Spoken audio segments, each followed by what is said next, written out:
2, 1, and we are live. Please start. Good evening, everyone. I welcome you all to the 66th webinar of the Unique PG Track program, Clinical Pulse. Today, I have a great pleasure of introducing the team members who are there to moderate this session, starting from Professor Nitish Nayak, Dr. Mohit Gupta, Dr. Sumant Kurian, then Dr. Ankit Bansal, and Dr. Sanjeev Katuria.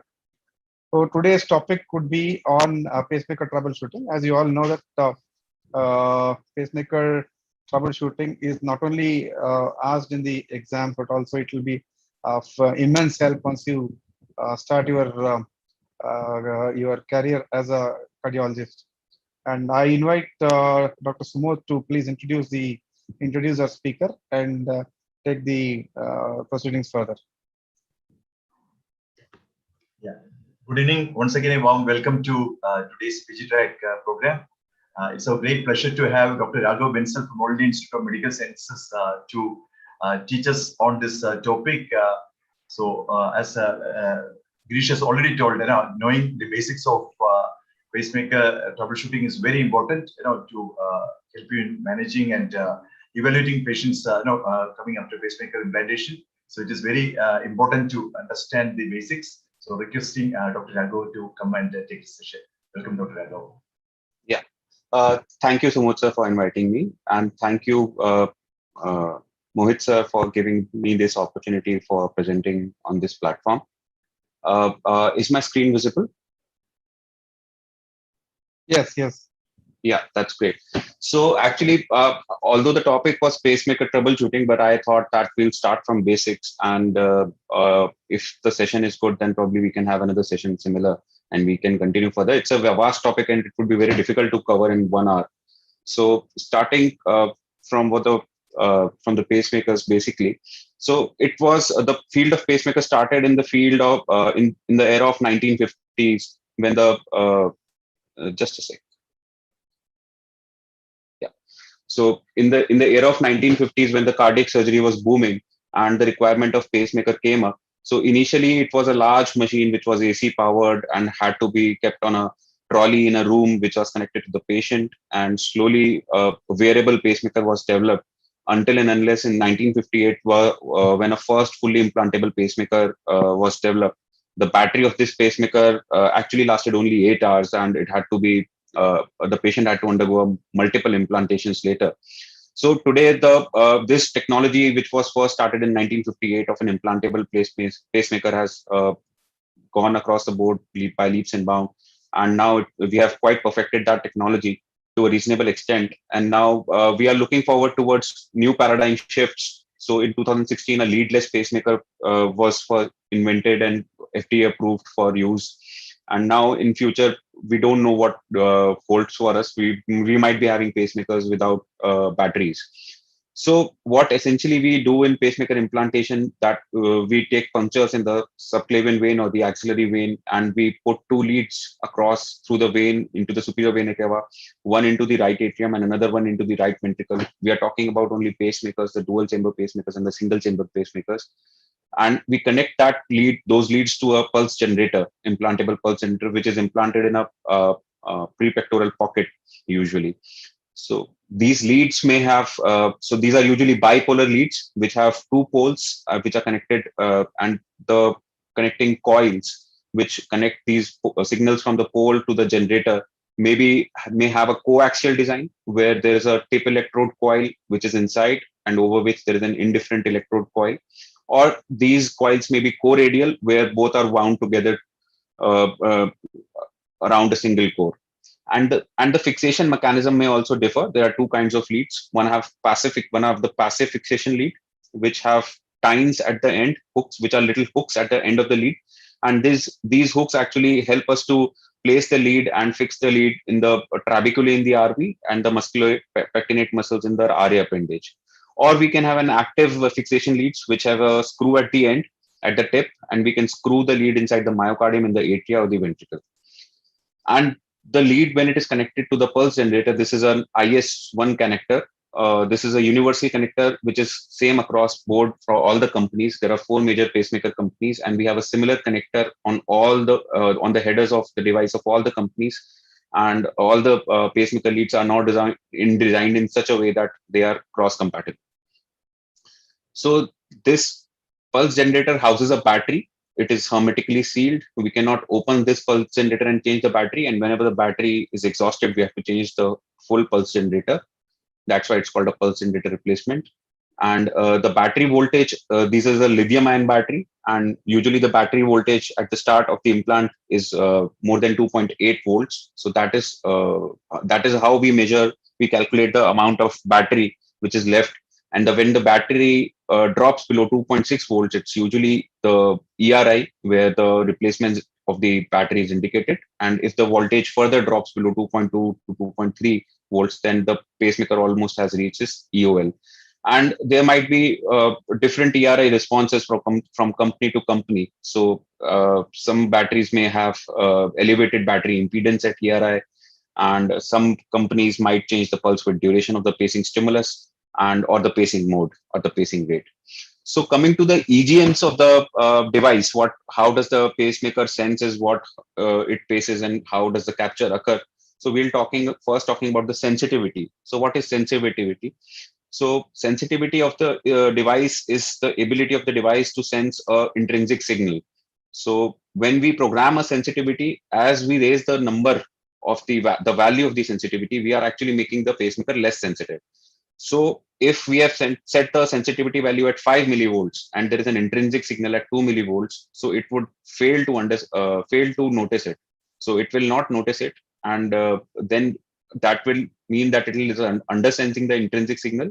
And since it is not sensing it, it feels that there is no signal coming to it, so there is no intrinsic signal, so it might pace it. So that might lead to overpacing.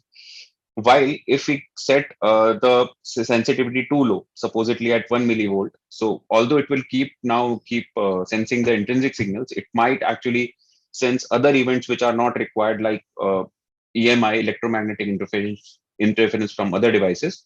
And this might lead to an oversensing, which might inhibit the timing cycles, as we will learn later, and leading to underpacing. So this is the sensitivity. So while implanting a pacemaker, we actually want that the bipolar sensitivity levels we set around at least 0.3 to 0.5 millivolts in the atria. So we want at least a sensitivity level of 1 millivolt in the atria while implanting the lead. That is the P wave, which is sensed at the atrial level. And for the ventricle, we need a sensitivity level of at least 2 to 2.8 millivolts. That is the R wave, which is sensed at the ventricular channel. However, when we set unipolar sensitivity levels, we want to set them higher to reduce oversensing of far field cardiac events and extracardiac signals that can lead to inappropriate pacemaker inhibition. So that is important, that if a lead has partially fractured and we are setting it to a unipolar mode, then we have to be careful that setting it to a unipolar sensitivity, if we have set it too low, that there might be electromagnetic interference which it might be picking up, because of which the pacemaker might get unnecessarily inhibited. So this is about the output parameters. So there are two parameters which we have to decide about the pacing output, which is pulse amplitude and pulse width. So what essentially we see on an ECG, when we see a paced ECG, we see a small thin spike. Actually, it's not a spike. It has a pulse width also. So it's very small, usually 0.4 to 1 milliseconds. That's why it looks like a spike on the ECG, but that is another factor which we have to program. So trying to understand what happens with the amplitude. So this is a big amplitude pulse, which has given to the ventricle, and it has captured the ventricle, leading to an R wave, leading to a paced QRS complex. Then we have tried to decrease the amplitude by a small amount. It still results in a paced QRS complex. And then we again keep on decreasing it with small amounts. And then there comes a point where there is no QRS and there is a failure to capture. So the lowest amplitude at which there is a consistent capture of the myocardium is called the threshold. So and we are testing this at a constant pulse width. So we can imagine that we are changing the height of the pacing stimulus without changing the width of the pacing stimulus. While if we talk about the pulse width, so another way of checking the threshold is to check the threshold in terms of pulse width. then we can decrease the pulse width of the pacing stimulus, and at a point when it becomes too narrow and it will lead to a failure to capture, and the point just before that would be the threshold of the pulse width. So here we are just decreasing the width of the pacing signal.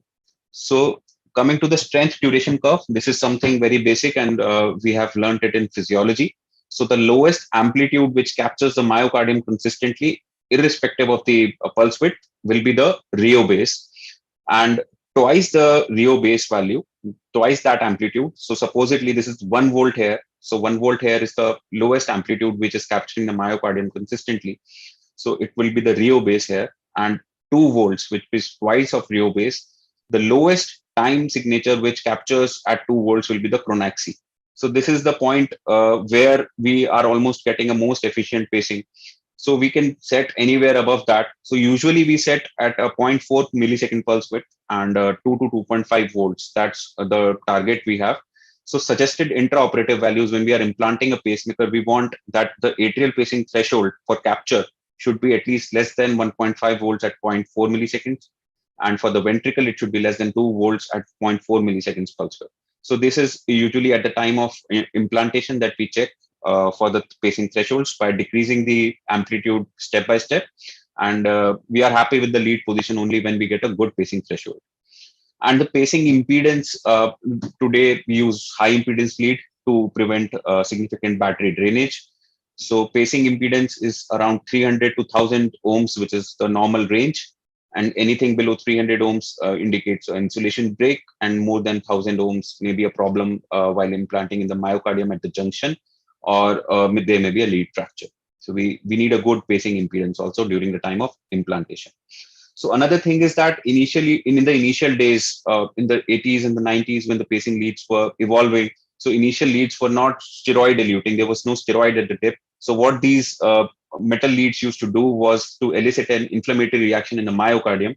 Because of that inflammatory reaction near the tip of the lead, there was edema there in the myocardium, because of which the pacing threshold used to rise in the initial few weeks. So thus the pacemakers were programmed in such a manner. For the first 6 months, high pacing thresholds were programmed because it was expected the pacing threshold will rise. However, now the newer generation leads are steroid eluting leads. So these prevent those inflammatory reactions in the myocardium. Thus, we get a consistent pacing threshold. Thus, we don't need to program a higher pacing capture value in the initial part of the program. So pacing output, you usually keep 100% safety margin, and the output is kept to twice the pacing threshold we get, and or 3 times the duration in the given amplitude, the pulse width. And we should remember that the formula for energy spent is V square T by R, which means that it's square of the voltage, it's raised to power 2, while the time is linearly related. Thus, it means that battery longevity will be more affected by increasing output voltage than duration. So doubling the voltage will result in multiplying the energy by 4. And strength duration curve based upon manual threshold may be useful, that for choosing a appropriate capture value, pacing output. And the most energy efficient point is usually approximating to the Chronaxi. And usually the default value is around 2.5 volts at 0.4 milliseconds in clinical practice, as I have already told about. So now the newer generation devices also have this feature of auto capture. So what does auto capture does is that it uses an automated threshold measurements to automatically adjust the ventricular pacing output to capture the ventricle.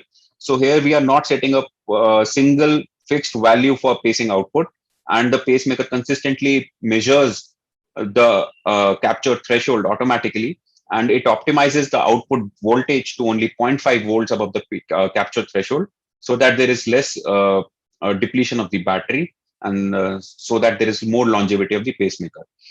So it confirms a capture on beat to beat basis by observing the evoked response following each ventricular output. And if there is loss of pacing, it might actually provide a backup pacing also at a higher output. Coming to the NASPE generic codes, so everybody is aware of it. Everybody have been seeing even from the DM preparation time. So the confusion arises is that about the category 5. So initially, when it was proposed in 1987, So the category 5 was about the anti-arrhythmia function. So the first is the chamber paced. And so there can be 4 types: none, atrium, ventricle, or the dual. So this is the chamber which is being paced, chamber sensed. So usually the dual chambers, we program it to D mode, where the both the chambers are sensed, both the chambers can be paced, and the response to sensing can be both inhibitory or triggering, thus leading to a dual response. So this is the DDD mode which we use. The fourth option was the programmability and rate modulation. So initially all pacemakers were not programmable. So this was the initial coding system. However, this coding system was revised in 2003. So initially earlier, the fifth one was for the anti-tachyarrhythmia function, where it characterizes the device of potential of the device to give an anti-tachycardia pacing or a shock.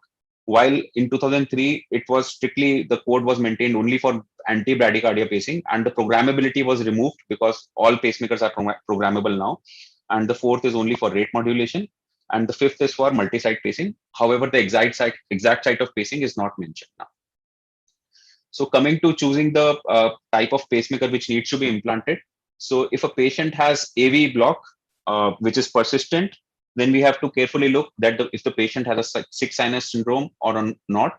If the patient has no sinus node dysfunction, that means that we don't need rate adaptive pacing. So the first choice pacing would be a DDD pacing.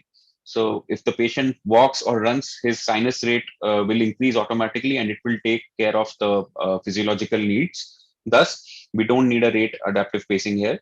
And we can go for a VDD mode also, where there is only atrial, there is no atrial pacing, there is only atrial sensing there because there is no sinus node dysfunction. So we do not need atrial pacing. While in sinus node dysfunction, we have to give a DDD-R, where we have to switch on the rate adaptive pacing for fulfilling the physiological needs. While in patients who are in chronic AF, we should not implant a atrial lead because it would be largely useless, and we should only go for a single chamber pacemakers in the form of VVIR. In the patients who have intermittent AV block, we can also implant a DDD pacemaker. We can also implant a VVI if there is AF or the requirement is very low and it's the expected pacing would be less than 5% or so. And we should also have try to use an atrioventricular management system to decrease the pacing, to minimize the RV pacing, which we'll be discussing later. In sinus node disease, if it is intermittent, again, the first choice is DDD, and although we can also use an AIR. While if it is persistent, then again, depending upon the chronotropic incompetence, we can choose a rate adaptive versus non-rate adaptive pacemaker. While the first choice would be DDD because there is always a progression of risk of progression to AV blocks, and the risk of dislodgement of atrial lead is higher. But we can still go for an AIR, which is a reasonable choice who have a robust conduction system. So what is a pacemaker syndrome? It occurs in patients who are patients of AV block who are undergoing a single chamber pacemaker. And this syndrome is a collection of symptoms which occur due to loss of AV synchrony, which might include shortness of breath, fatigue, headache, dizziness, palpitations, and feeling of pulsations in the neck because of intermittent Cannon waves. It might actually lead to syncope off and on, and may lead to vertigo and chest pain, and sometimes rarely causing CHF and pulmonary edema. So next, coming to understanding the timing cycles of the pacemaker, how the pacemaker responds to different sensed and atrial paced events. So the lower rate interval is the ventricular based timing usually. So what we set as the basal rate, the lower rate, so interval is dependent on that rate. So that rate interval is calculated by dividing 60,000 by the rate. So supposedly if you have set the rate at lower rate at 60, so 60,000 by 60 is 1,000. That means 1,000 millisecond will be the lower rate interval.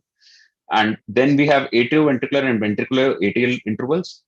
So AVI is essentially the interval between the atrial sensed or the paced event to the ventricle paced event, and the VAI, the ventricular atrial interval, is the atrial escape interval, which will occur after the which is the interval between the ventricular pacing and the atrial pacing, next atrial event. So this is a scenario where there is a dual chamber pacemaker in a patient who is completely dependent on the atrial and the ventricular pacing. So here the lower rate is set at 60, which means that the VV rate will be 1000 milliseconds. So the AV delay here has been set at 200 milliseconds. So after the atrial paced event, the pacemaker will wait for 200 milliseconds to give the ventricular pacing spike. And after that ventricular pacing spike, it again will wait for the ventricular atrial interval or the atrial escape interval, which would be 800 milliseconds. Because total is 1000, this AV delay is 200. So ventricular atrial interval is VV delay minus AV delay. So it will turn out to be 800 milliseconds. So coming to the refractory periods and blanking periods. So after every sensed or paced event, there is a refractory period, which has two portions. In the initial portion, there is a blanking period, which is analogous to the absolute refractory period, where the pacemaker is completely blanked. Its eyes are closed. It cannot detect any activation during that period. In the second part of the period, where the blanking period is over, while the refractory period is still going on, the pacemaker can detect the activation there, but will not act upon it because it is occurring in the refractory period. So this is important to detect atrial tachyarrhythmias and for mode switching and for detection of non-physiological response. So this is a typical timing cycle for single chamber pacemakers, so which can be VVI or AAI. So there is a VPACE event, which will lead to a triggering of ventricular refractory period, the first part of which would be ventricular blanking period. Then it waits for a lower rate interval before it gives another pacing spike. If there is an intrinsic event before completion of this lower rate event, that would be classified as a V-sense event, and every sensed or paced event will reset the cycle of the lower rate interval. And after this V-sense event, since the cycle has been reset, it will again wait for a lower rate interval to pace again in the AAI mode. So this is based on the atrial pacing, atrial events only, and the ventricular events are not being taken into picture while AAI modes. So refractory periods are important because they are important to prevent cross-chamber crosstalk because of cross-chamber blanking and refractory periods. So what happens is there are two types of crosstalk, which is AV and VA, which means atrioventricular and ventricular atrial, which means that if there is an atrial activation occurring, it might be detected as a far field signal on the ventricular channel. And similarly, more likelihood is that if there is a ventricular large QRS happening, large EGM happening, so it might be detected as a far field signal on the atrial channel. So to prevent these signals triggering events, we have to blank these signals. So that's why these refractory periods and blanking periods have been designed to prevent the oversensing of the ventricular pacing stimulus and its after potential and the retrograde P wave. So TARP is the total atrial refractory period, which is equivalent to the atrioventricular interval, and the post-ventricular atrial refractory period. We'll come to this. So this is a typical timing cycle again for a dual chamber pacemaker. This might seem to be a bit complex. I'll try to simplify it for you. So we'll first try to look at the lower things, the lower two lines. So this is the lower rate interval, which will be dependent on the ventricular activation. So if the lower rate interval is set to 1000 milliseconds, which is 60 beats per minute. So after every V pace, it starts a lower rate interval, and after every V sense also, it resets a lower rate interval, like here with a PVC. So the lower rate interval starts with any ventricular event. And this is the upper rate interval, which is the maximum tracking rate interval. So there is an upper rate which we set in the pacemaker. Supposedly we have set at 100. So that means that 600 milliseconds will be the upper rate interval. So it cannot be, it cannot give another ventricular pacing event before the upper rate interval has expired. So the pacemaker will always wait for the upper rate interval to expire, and only then it will give a pacing stimulus. So all the pacing stimulus the pacemaker will give will be between the expiry of the upper rate interval and before the lower rate interval. So in this case, what happens is this is an A-pace event which triggers an atrial blanking period on the atrial sensing channel, followed by the atrioventricular interval. And after this atrioventricular interval, it gives a V pacing spike. So this atrial pacing spike triggers a post-atrial ventricular blanking on the ventricular channel. Because of this pacing spike, it might be sensed, this pacing spike might be large and it might be sensed on the ventricular channel. To prevent this crosstalk, we have a post-atrial ventricular blanking period on the ventricular channel and also a crosstalk detection window. After the completion of the AV interval, since there has been no intrinsic ventricular sense ventricular sense event here, so the pacemaker delivers a ventricular pacing spike, which is captured, and this starts a post-ventricular blanking period and post-ventricular refractory period. Also, it starts a refractory period and a blanking period on the atrial sensing channel, because this QRS, since it is a large complex, it is more likely to cause a crosstalk on the atrial channel. So the initial part is a complete blanking period where the pacemaker is completely blind to any events occurring in this period. In the second part, which is the PVARP, post-ventricular atrial refractory period, in this part, the event will be detected and marked by the pacemaker. However, the pacemaker will not trigger or inhibit its action based on this event, since it's lying in the refractory period. The importance of this we'll try to understand later, but this is very important to understand that any atrial event which is lying in the PVARP period will not trigger a ventricular pace response. So this is very important to understand.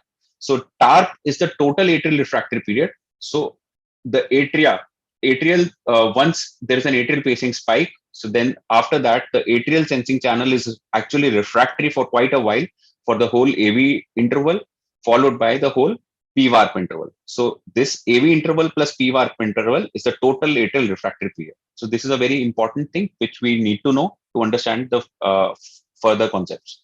So AS, the atrial sense events, since it's a small P wave and there is no pacing spike, so it's less likely to be causing a crosstalk. So it is usually not followed by a ventricular blanking or a crosstalk detection window.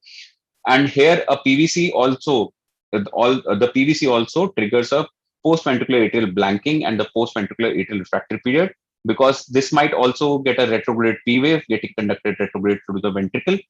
To prevent it from being sensed, a PVARP is initiated by this also. And these are the ventricular escape, the atrial escape intervals or the ventricular atrial intervals, which start from the V-paced event. It is similar to, basically it's following the lower rate interval only from V-paced event to V-paced event, and minus the AV interval would be the ventricular activation, ventricular atrial interval. So how does magnet application affect a pacemaker? So when we put a magnet on the pacemaker generator upon the skin, so it disables the sensing amplifier of the pacemaker, and the dual chamber pacemakers will start pacing in DOO mode, which means that there is no sensing. The pacemaker only paces. So there is no inhibition, no question of inhibition or triggering. So it gives atrial pacing and ventricular pacing spikes at a consistent intervals. And since there is no sensing, even if there is an intrinsic sense event, it won't reset the lower rate intervals, and the pacemaker will continue to pace in on every beat. And magnet rates may actually vary from manufacturer to manufacturer. And in some machines, you can actually set magnet rates also. And with battery depletion at ERI, so magnet rates can actually start going down. So in an OPD scenario where we don't have a programmer, we can just put a magnet to check that with the pacing spikes, there is adequate capture every time occurring. And also with the magnet rate, we can actually have a sense that if there is battery depletion or not. So I hope I'm going very slow so that everybody understands. So this was the most basic part which we have discussed up till now. So I'll start going to pseudo malfunction, which is the eccentric pacemaker behavior that appears to be due to pacemaker malfunction, but actually represents normal pacemaker function. So these are normal pacemaker functions because of the complex algorithms which the devices apply. And we will try to understand these things, which will actually might appear to be abnormal on ECGs sometimes.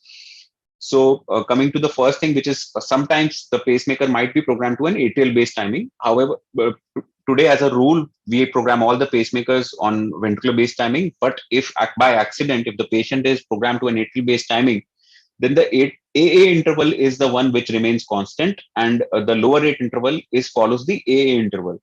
Like in this case, so there is an A-paced event which is followed by an AV delay of 200 milliseconds. And since the lower rate interval is 1000 milliseconds and it is following A to A, then A to A leads to another pacing spike at this. However, this pacing spike was conducted after 150 milliseconds, and there was a ventricular sensed event. So the next VA interval was again coming after 1000 milliseconds only. While if this was a ventricular based timing, what would have happened is this ventricular based timing ventricular sensed event would have reset the pacemaker cycle to again 1000 milliseconds from here. And from there, 200 milliseconds would have been subtracted as the AV interval, and the V interval would have been 800 milliseconds. So in the previous case scenario, the V interval was 850 milliseconds when the timing was atrial based, because the A to A interval has to remain constant and the RR interval may vary. Like here it was 950 and here it was 1050. While in ventricular based timing, the pacemaker tries to maintain the RR interval as constant.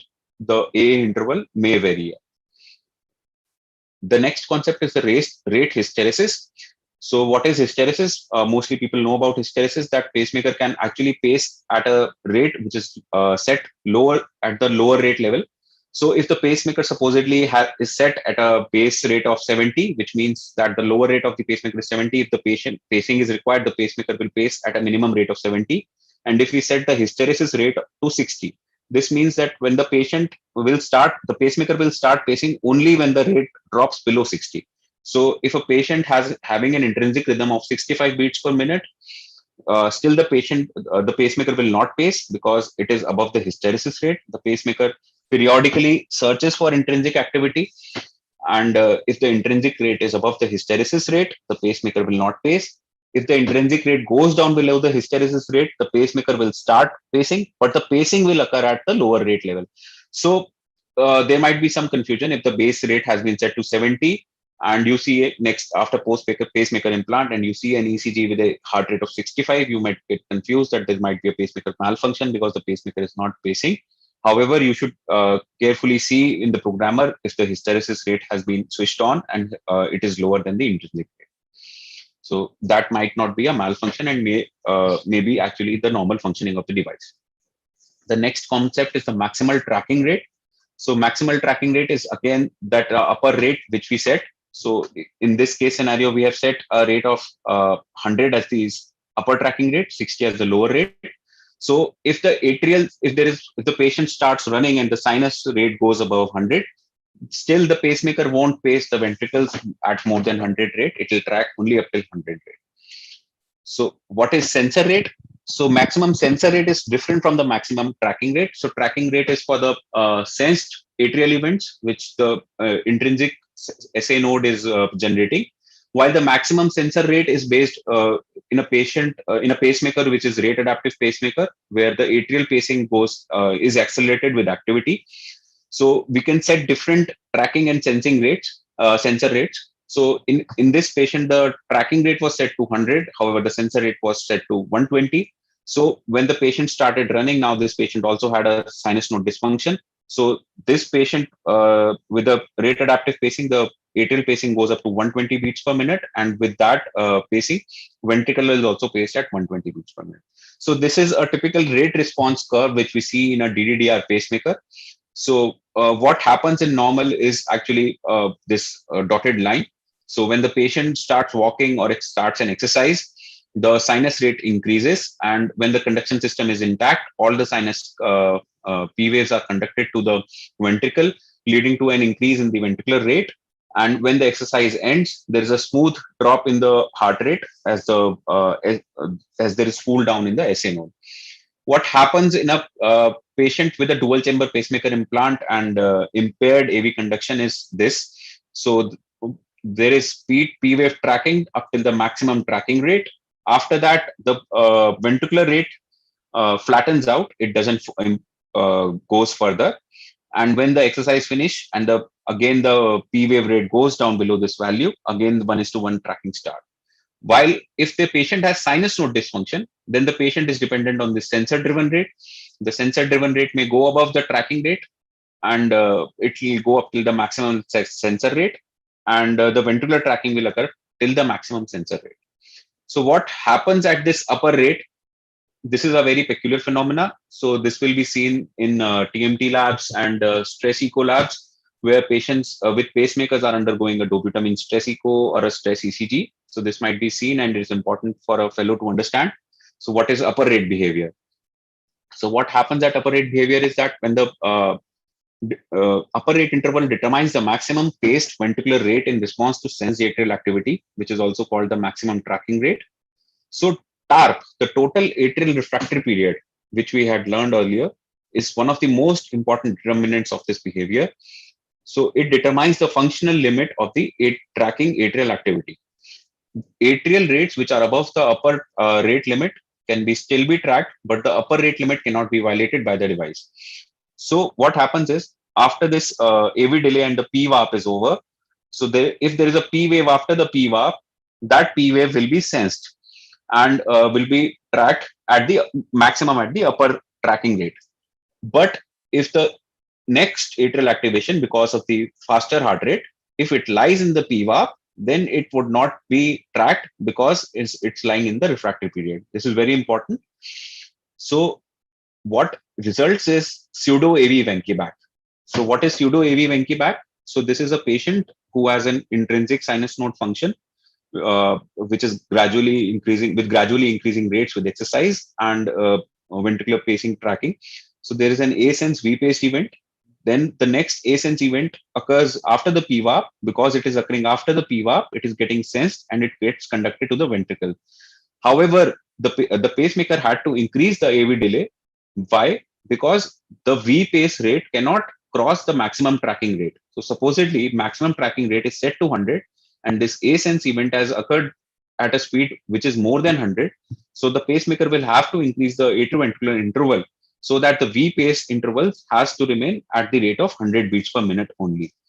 So thus, with the next beat, the atrial sense will be even closer with the V-pace event.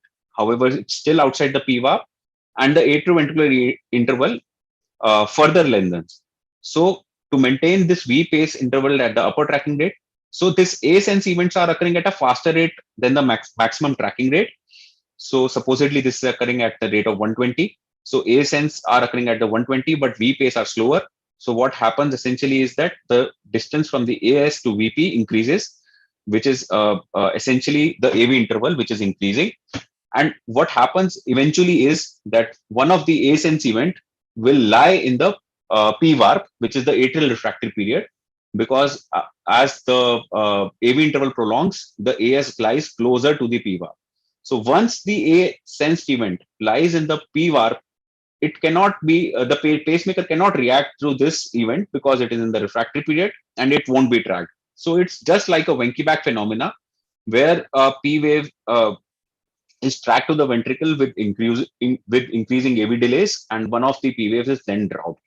So this is a pseudo AV Wenckebach which is occurring at the upper rate. This is called an upper tracking rate behavior, which might be commonly seen in TMT labs and stress echo labs where patients with pacemakers are undergoing stress tests. So another peculiar feature is 2:1 AV block. So what happens here is, since the rate has increased to such an extent that every alternate beats lies in the TARP. So up till here, the pacemaker was tracking the P wave, and now suddenly the this atrial sense event lies in the P warp. So it is not tracked to the ventricle. The next P wave is then tracked to the ventricle. Again, the next P wave lies in the P warp.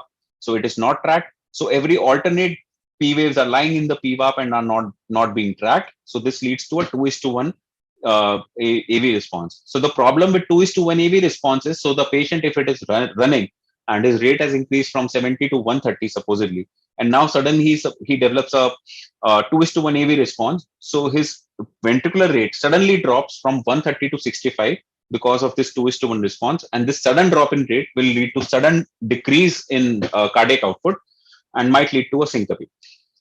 So this we need to understand carefully what's happening here and how do we prevent it.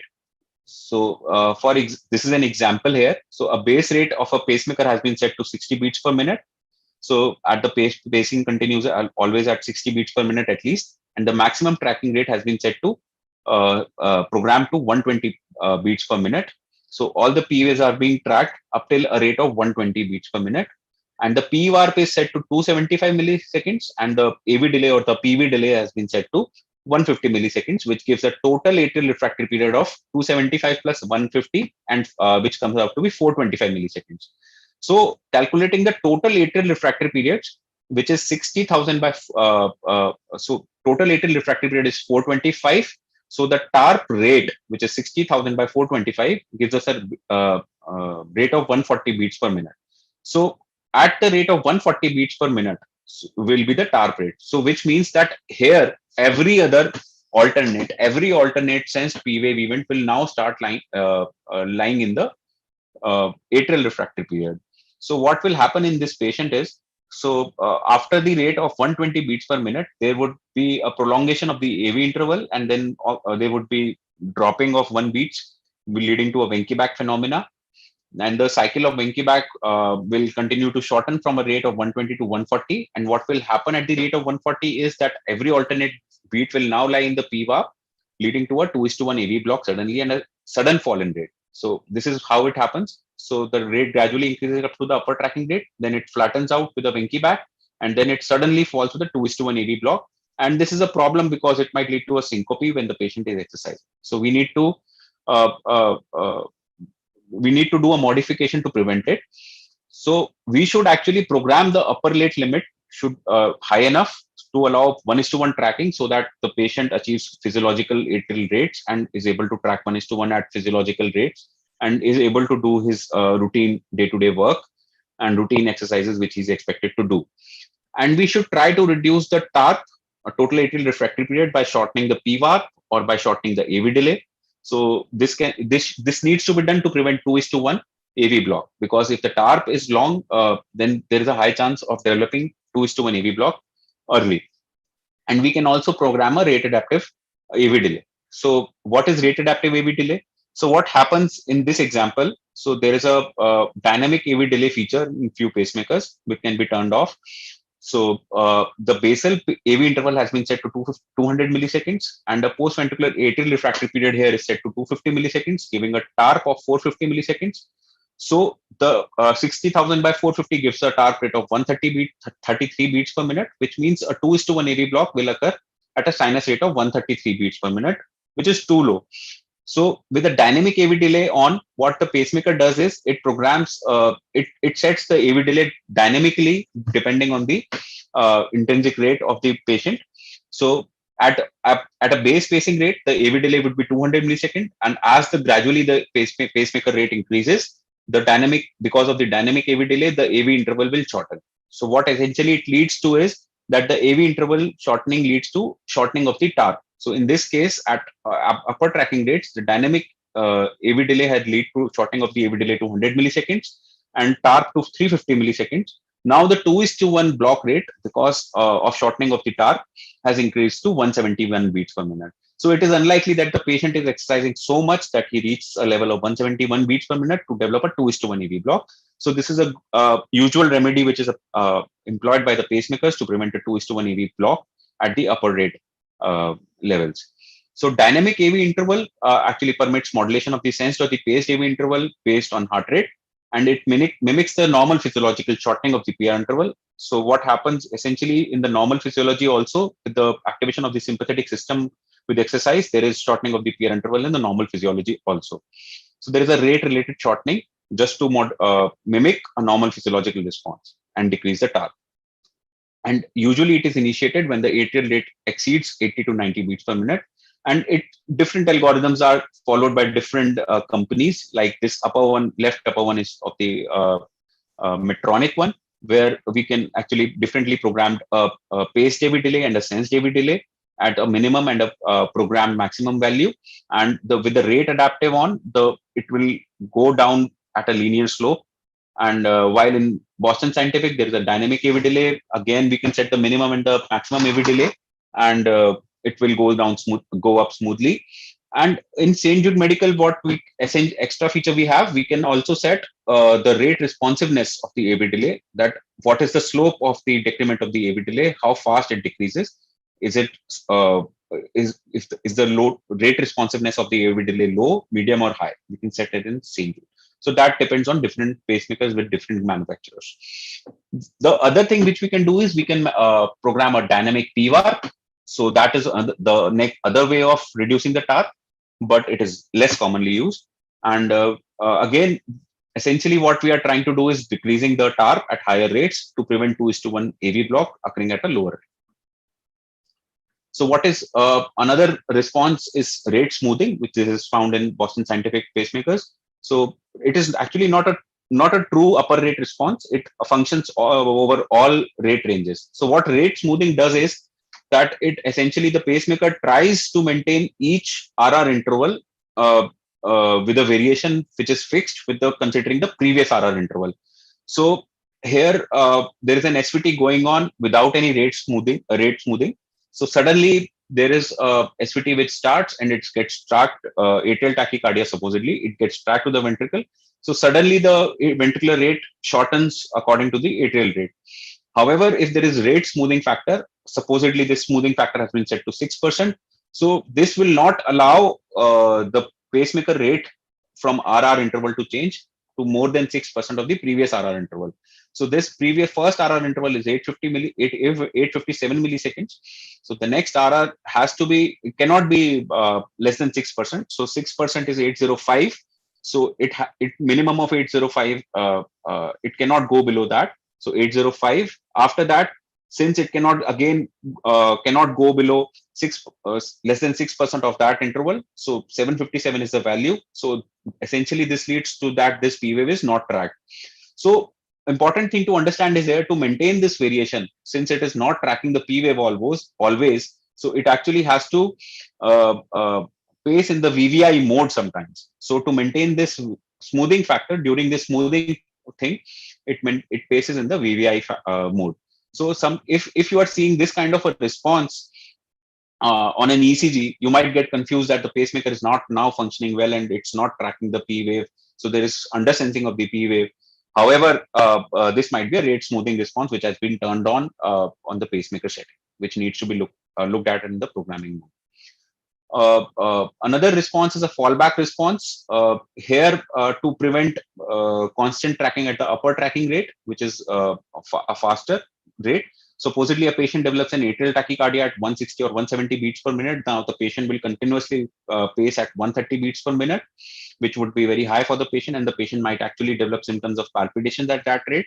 So, if the patient is having this kind of a response, we can actually activate a feature called fallback response, where the pacemaker will not pace at the max, will not continue to pace at a maximum tracking rate for a while after a set interval. So once that interval is done, then the pacemaker start pacing back, comes down to a fallback rate, which can be set again.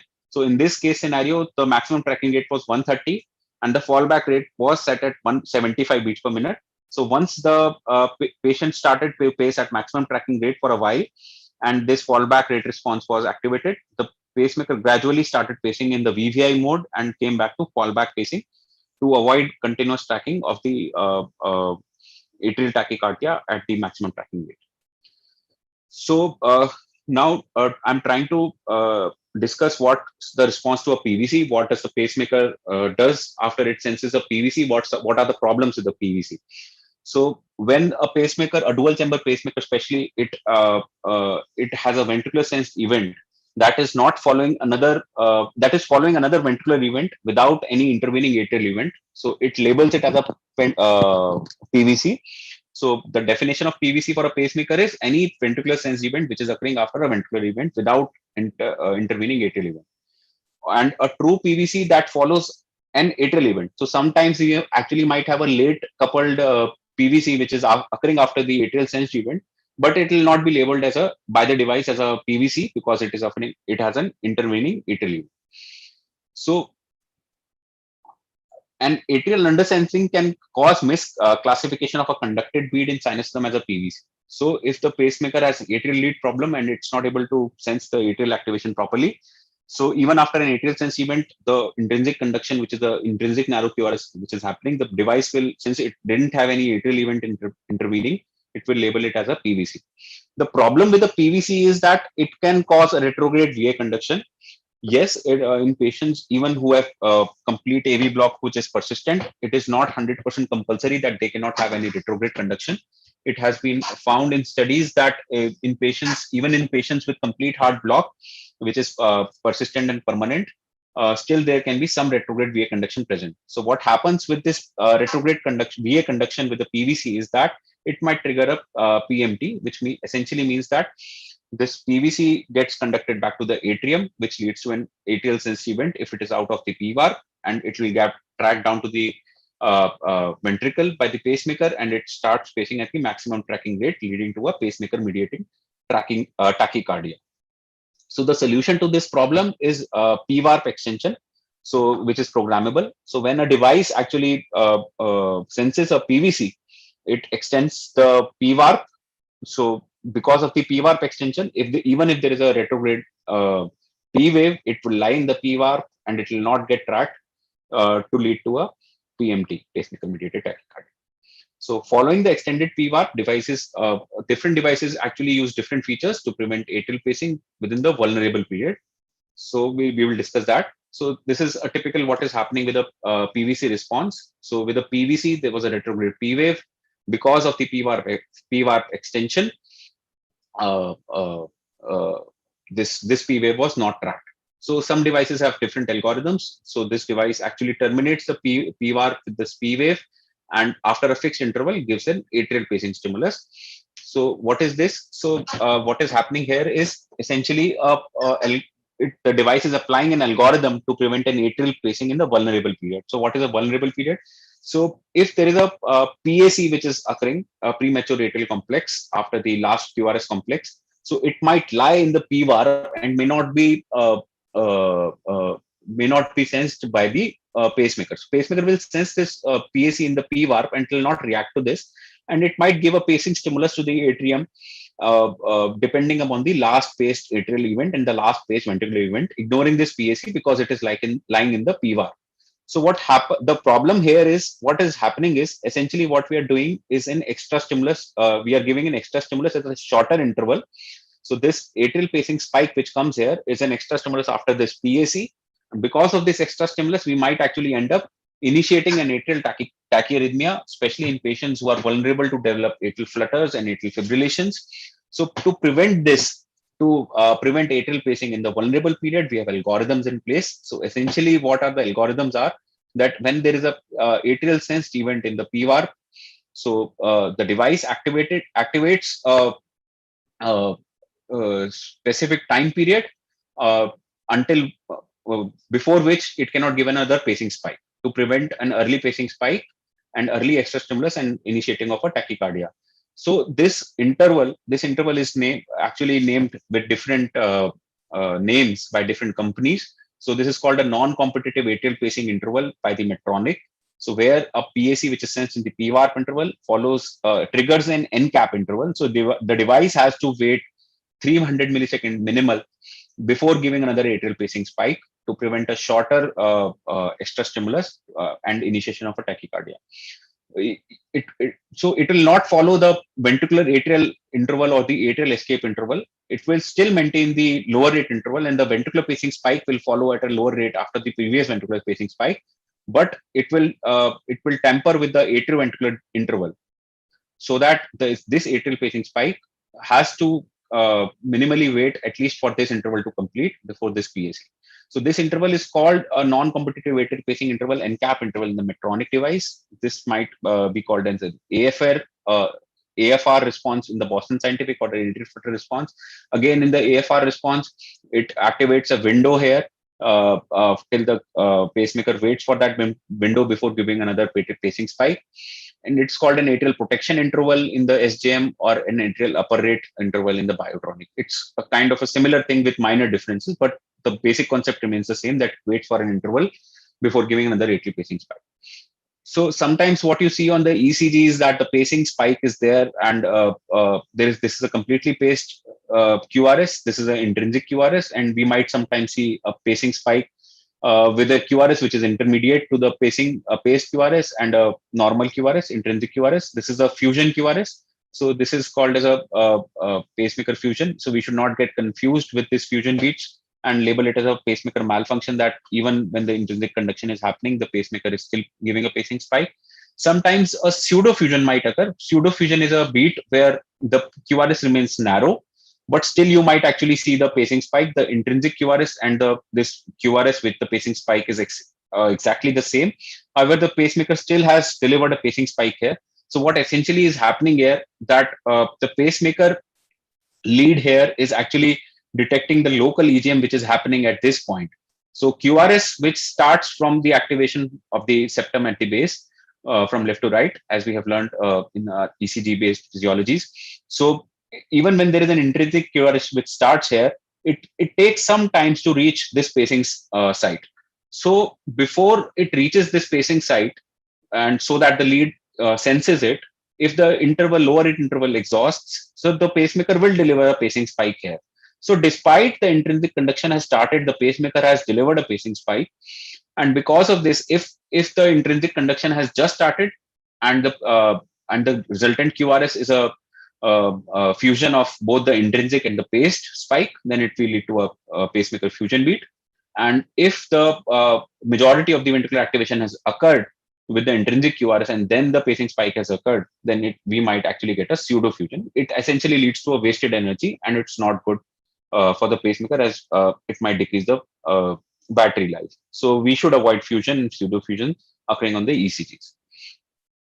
Sir, should we discuss this minimized ventricular pacing? We are actually already 55 minutes down. I think we can skip that because we've covered a lot of ground. I think so. We can discuss about what we have covered right now, and we can discuss if there are any doubts. Yeah, you're right, Raghav. I think if you can just summarize whatever you have told till now, so that if there are any doubts, we can just ask it will be there on the chat box. Yeah. So, basically, sir, we have just discussed about the basic pacemaker functions. So how are the leads designed? What is the battery? And we implant the leads in the atrial appendage and the ventricle septum. And there are two kinds of leads: the tying lead and a screwing lead, active fixation and passive fixation. And all the current generation leads are steroid-eluting leads to keep the pacing thresholds stable over a period of time. Then we have discussed about the timing cycles of the pacemakers, the single chamber pacemakers and the dual chamber pacemakers. So there is a lower rate interval, which determines the ventricular pacing. In the case there are no ventricular sensitive events, there is an upper rate interval beyond which the pacemaker will never pace above that rate. And we have discussed about the AV delays, which are programmable. And we have discussed about the ventricular atrial interval, or the atrial escape interval, which occurs after the ventricular activation. Then we have discussed about the refractory periods and the blanking periods, which are important to prevent crosstalk. The most important of the refractory period is the PVAR. It's an area of interest in dual chamber pacemakers because atrial activations in PVAR will not be tracked. This phenomena actually can lead to 2:1 AV blocks when a patient exercises with dual chamber pacemakers. And a sudden 2:1 AV block may lead to a sudden drop in heart rate and may lead to syncope and other problems. Thus, we should, to avoid 2:1 AV blocks at the upper rates, we can program a dynamic AV delay to decrease the AV delay at higher rates so that the total atrial refractory period decreases and there is no 2:1 AV block, and the patient continues to have a pacemaker Wenckebach occurring at the upper rate. Then further, we went on to discuss about fusion and pseudo fusion, which was probably easy for everybody. And then we have discussed about a concept of response to a PVC. So PVC can trigger a pacemaker mediated tachycardia by eliciting a retrograde VA conduction, which if it is outside the PVAR may get again tracked to the ventricle, which might again then go back to the atria and then again go back to the ventricle by tracking, and thus lead to a pacemaker mediated tachycardia. And so the answer to this problem is a PVAR extension with a PVC, which is programmable in a lot of pacemakers. And we have discussed two of the responses of rate smoothing and fallback response to avoid sudden changes in heart rate and continuous pacing at upper rates. So here, essentially, the pacemaker starts providing a more gradual change in heart rate and more stable heart rates. The pacemaker starts pacing in VVI rates, so that there is no issues with the pacing rates.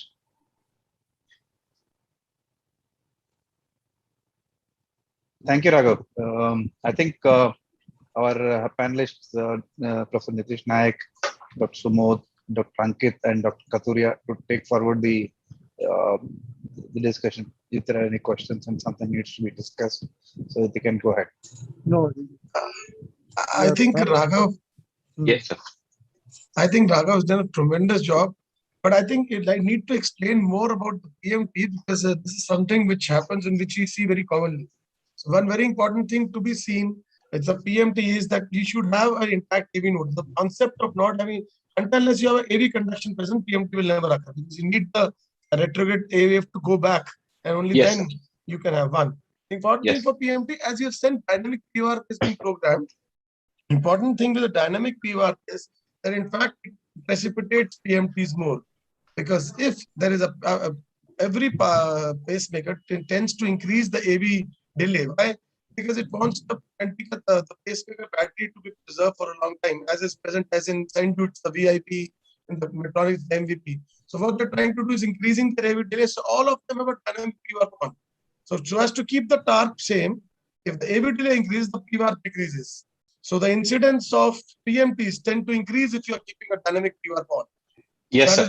That's a very, very important point to be considered, because another thing is if you're actually you are increasing the PVR, then the probability of the PMT does decrease, but the probability of RNR VAS increases, because then your atrial sense will get into the refractory period of the atrium, and the next response will be an atrial pacing. So that is not a very important thing. Important issue here is that if you're keeping a dynamic PVR on, you always carry the risk of having a PMT. Yes, sir. So that's true. So dynamic PVAP, sir, I have mentioned is that is a thing actually to prevent more of 2:1 AV conduction at higher rate. So what I had mentioned to prevent PMT was a PVC response. So it's a PVARP extension with a PVC rather than a dynamic PVAP. Yes. So they are a bit different things. So this PVARP extension with a PVC certainly actually prevents a PMT at the upper tracking rate. But this, yes, very true and very rightly mentioned by you, sir, that the dynamic PVAP might actually lead to a trigger of a PMT. Actually, Raghav, it's a balance between, because when you're meddling with the PVAR, you're buying between the PMT and the the you're buying between them. And one of the places you want the P wave not to be sensed, another place you want the P wave to be sensed, so that don't get into the pacemaker ventricle. Yes, sir. This is a balance which you'll have to strike depending on what is bothering the patient. And that's actually so very important from a case-to-case basis. That's why we need to individualize our programming from a case-to-case basis. Absolutely. So in a particular case, patient might be having a recurrent PMT because of a good retrograde VA conduction. So in that case, we might program a pacemaker in such a manner to minimize the PMTs occurring. While in another case, while the PMT is not a significant issue because of absent VA conduction, while there might be a concern for atrial tachycardias, and he's supposedly an athlete who's having high sinus rates and which needs to be tracked down. So there would be a concern for a 2:1 response. So their programming would be more towards dynamic PVAP. So that's how we have to individualize the programming in each from a case-to-case basis. So actually, I had kept this in the next part of my presentation, but I don't think so. I'll be able to discuss everything in 1 hour. In the next part, I had to discuss this minimized ventricular pacing and the managed MVP, VIP, and I also one more thing. I think you'll have to talk about the DD for a PMT. How do you identify a PMT in the OPD when you're sitting in a pacemaker clinic and you feel that the patient has PMT? What is the method of identifying PMT, and what is the DD to be considered, and how is it to be overruled there itself in the OPD? Yes, sir. That is something we need to discuss once again. Yes, sir. How we just tell them, how do we identify PMT? When do we suspect a PMT patient having a PMT? In an ECG which gets to us after getting from the pacemaker clinic. So where do we suspect a PMT, and what are the DDs we consider, and how do we overrule them? So, so the major differentials would be that there might be a sinus tachycardia which is occurring at the upper rate, which is getting tracked. The other so PMT has to occur. PMT should be suspected only when it is occurring at the upper tracking rate. It won't occur at a rate which is below the upper tracking rate. So if there is a rate which is upper tracking rate has been set to 130 and we have a sinus tachycardia which is being getting tracked to ventricular beats at 100 beats per minute, we should not suspect a PMT there. And if it is occurring at the upper tracking rate, then it again might be a sinus tachycardia or it might be a PMT. A simple, easiest way to differentiate is to keep a magnet over the pacemaker. So as we keep the magnet and disable the sensing functions of the pacemaker, the PMT will terminate there. And when we remove the magnet, the normal sinus rhythm and tracking will ensue. While if the sinus tachycardia, the pacemaker will again go back to the tracking of the sinus rate at upper tracking rate. At the same time, Raghav, the other thing which you'll have to consider will be atrial tachycardia instead of the sinus. Yes, sir. I was coming to that. The third DD would be an atrial tachycardia, which has a 2:1 AV response. So supposedly upper tracking rate has been set to 130 beats per minute. And there is an atrial flutter going on at 260 beats per minute with a 2:1 response. And there is a ventricular conduction. So since every other beat is lying in the PVAR, so it's getting paced and it's not getting detected, and it's just the pacemaker feels that it's lying in actually in the blank period, and the pacemaker will not be able to detect that beat and not be able to detect that atrial tachycardia, and it will keep on tracking at that tracking rate because of that problem of not being able to detect the atrial tachycardia. So now newer pacemakers have algorithms to detect that at atrial tachycardia to prevent.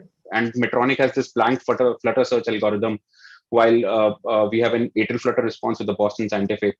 I had these things in my presentation later, sir, but I don't think so. We have time to discuss all this. It's not required. I think the only thing to be told is that in an OPD, the way to identify whether you have a PMT will be that anybody who has a magnet as well as the other rate, if you see ASVP at a rate which is higher than the magnet rate, in an ECG which a person gets to you, if the ASVP is higher than the magnet rate itself, that is the biggest indicator that the two differentials are either an atrial tachycardia, sinus tachycardia, or a PMT. Of course, the magnet can differentiate the atrial tachycardia.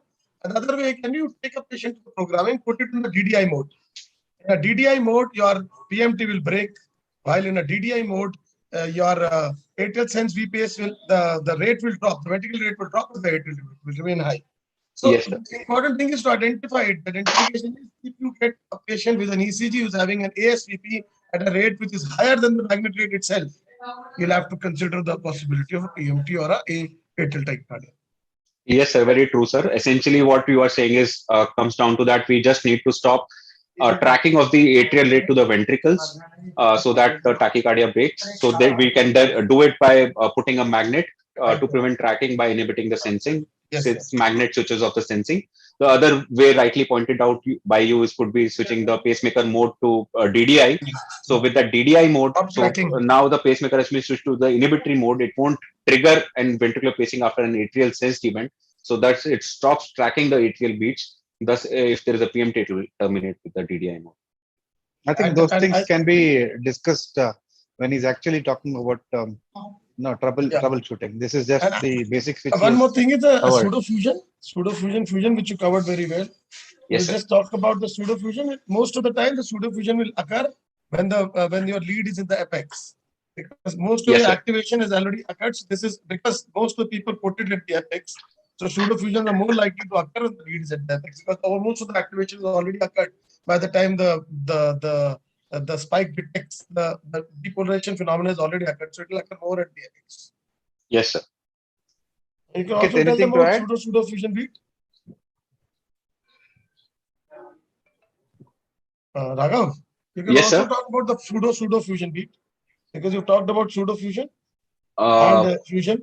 So maybe you can elaborate better than me, sir, on that, sir. So the important thing with the pseudo-fusion beat is that you will get a spike of one chamber, and you will get the pacing look like pacing in the other chamber. Let's say you have a spike of the atria, and you have a pacing which appear to be pacing of the ventricle, mostly a PVC which is coming, and you will have a atrial spike, and the PVC is resembling the paced ventricular rhythm. So a pseudo-fusion is you have a spike in the ventricle and you have a normal QRS pattern. A fusion is that you have in between the sinus and the paced beat, the normal sinus beat and the paced beat, And a pseudo fusion is you have a spike in one chamber and the pacing pattern of another chamber. That's Yes, a sir. pseudo fusion. Yes, sir. Yes. Usually it is the atrial spike and the ventricular event. Yeah, yeah.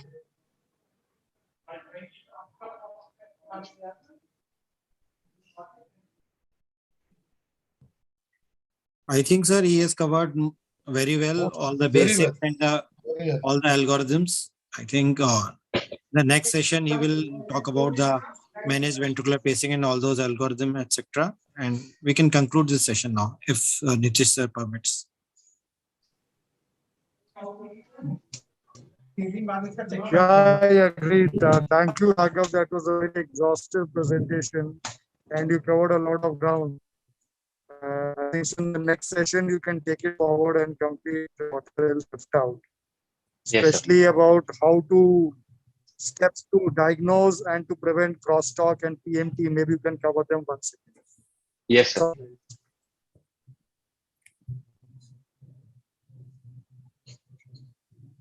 So I think so then we can call it a day. Okay, sir. Okay, sir.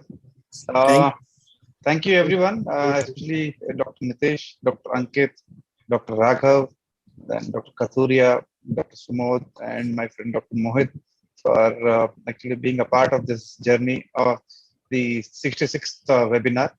And next week would be going on to 67th, and probably will be on to some case-based discussions. Definitely, Raghav, we'll keep you informed, and whenever Yes, sir. we deem it is the right time for furthering this talk on pacemakers, we'll definitely invite you, and we'll be looking forward to that lecture as well. Thank And you so much. this unique academic initiative has been started by the Delhi CSI and with the help from Intas Pharmaceuticals. Thank you all, and we'll meet next Thursday. you, sir. Thank you and stay safe. Thank you, sir. Good evening, sir. Thank you. Good evening.